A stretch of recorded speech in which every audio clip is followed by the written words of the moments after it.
Welcome to our guide on learning Python. In this video, we'll explore what Python is and why it's a fantastic programming language for beginners.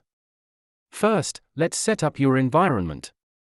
This means downloading and installing Python and an IDE, like PyCharm or Visual Studio Code.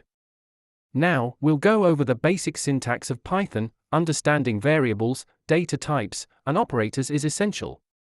Next, let's dive into control structures. If statements, loops, and functions will help you control the flow of your program. Understanding data structures is crucial.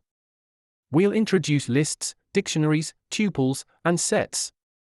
Now it's time to enhance your coding with modules and libraries. We'll learn how to import and use existing Python libraries. No one likes errors, but learning error handling is key. We'll go over exceptions and debugging your code. Let's solidify our knowledge with practical exercises.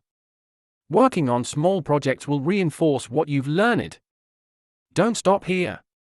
We'll share some invaluable resources, books, websites, and forums to keep your learning journey going. Congratulations! You've taken the first steps towards becoming a Python programmer. Let's discuss how you can further advance your skills.